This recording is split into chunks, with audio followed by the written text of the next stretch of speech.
Welcome back, Crusaders. I'm Cooper Smith. And I'm Alyssa Baird. Bringing you another edition of Crusader Nation News. We hope everyone had a truly amazing homecoming weekend. Congratulations to our Hoco King and Queen, Owen Reinsch and Sammy Rogenkamp, and to our Crusader football boys who have done it again, keeping the winning streak at 5 games. Friday night, they took down the Borgia Knights, 34-24, as Thomas Pulliam set a school record for all-purpose yards in a game with 277. He also added 3 touchdowns. What a night. Speaking of football, that reminds me, Alyssa, new to Crusader Nation News is our Crusader Contenders segment. Each week, we will provide to you an interview about the past week's sports and big news. Take it away, Maddie. At St. Dominic, we are lucky to have such competitive athletic teams across all sports. We pride ourselves on contending for district championships and even state titles in every sport.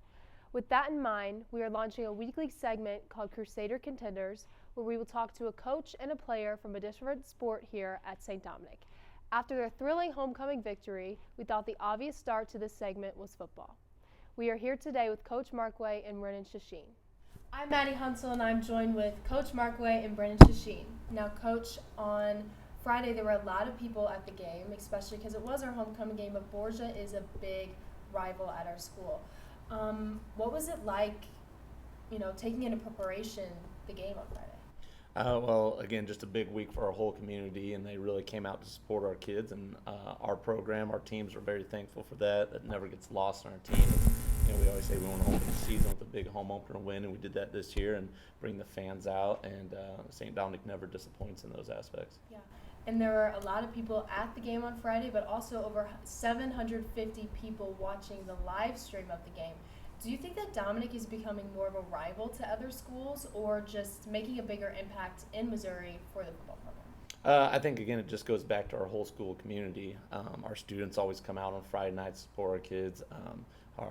We've been fortunate enough to have a good product out in the field, too. Our kids do great things on and off the field that leads to more support, not just from the students, but, from families, alumni, teachers want to come out and watch the kids that are in their families, their houses. Mm-hmm. And so, again, I think it's just all-encompassing of everything about our community.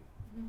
Now, Brennan, your quarterback won on varsity as a sophomore. Is there any extra pressure put onto you, or do you feel any extra pressure to perform better because you are playing with mainly upperclassmen? I feel like there's never really any extra pressure whenever it's such a team-based sport, and you know that everybody around you is going to do their job so that you can thrive the best you can, and just overall everybody's got each other's back, so there really is no added pressure.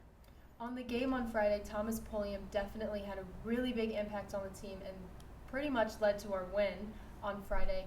What is your guys' relationship like on and off the field? So Thomas is one of those guys where he is a real tone setter and impact maker as soon as you get to see him in person. And he's one of the first people you realize when you walk into a room. He's one of those guys who's always looking out for the people around him, and he's a really nice all-around person. So I have nothing but good things to say about him. Coach, there are definitely a lot of seniors on the team. Who are your leaders and captains on the team? Our captains have done a great job this season. They're all actually 3-year varsity players that traveled with varsity as sophomores.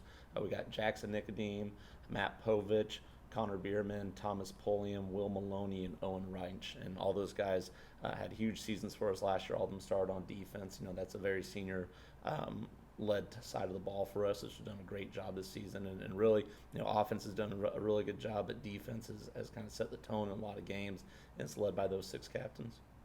It must be fun to pass the ball off to Thomas Pulliam, but what is it like throwing in a touchdown pass? I would say it's always just really cool, especially at home, to be able to throw a touchdown pass and just kind of take everything in around you and the reaction from everybody. And it's great whenever I have full confidence in all of my guys that they can do whatever it takes after the play to make a touchdown. And I think I've thrown a touchdown to 5 different receivers throughout the year. So that just goes to show how many people on the team can do everything to make a play. Thank you, Brennan and Coach, for sitting with me today and kicking off the first Crusader Contenders episode that we will have. Thank you. Yep, thank you. Thanks, Maddie, for giving us our very first Crusader Contender. I think that we can all agree that we are so proud of our football team for putting in the work and doing an amazing job this season. Don't forget, this Friday we play at home against Springfield Central at an earlier time, 6 p.m. Coming up for athletics today and tomorrow, we have our Super Soccer Boys taking on Westminster at 6 p.m. tonight, and all levels of volleyball traveling to Lafayette. Tomorrow, soccer is at it again, but this time they travel to CBC. Incarnate Word Academy will have their hands full with softball and golf. Friday, there are still athletics but no school, thanks to Archbishop Rosansky for granting all students, faculty, and staff a day off. This is a perfect day to rest, do homework, and catch Friday Night Lights right here at our stadium. Again, it starts at 6 p.m. That's right, Alyssa. I don't know about you, but I am so excited to sleep in. But don't forget, we will return on Monday with a B2 day. And tomorrow, don't forget to catch up with the juniors who just got back from Kairos 50. Thank you to all the teachers and peer ministers for leading this first group of the year. In house news, House Caritas won the softball attendance event, winning 12 points for their house. But Dignitas got enough points to take the overall first place. Gaudium is nipping at their heels though, but who knows what will happen next with the current dodgeball competition. Each house has already played one round. If you're curious about when you or your house plays next, check out the House System homepage for an updated bracket, current points, and other news. You can easily find this under groups in My School app. For more information about activities inside and outside of St. Dominic, make sure to visit our website at crusadernationnews.org.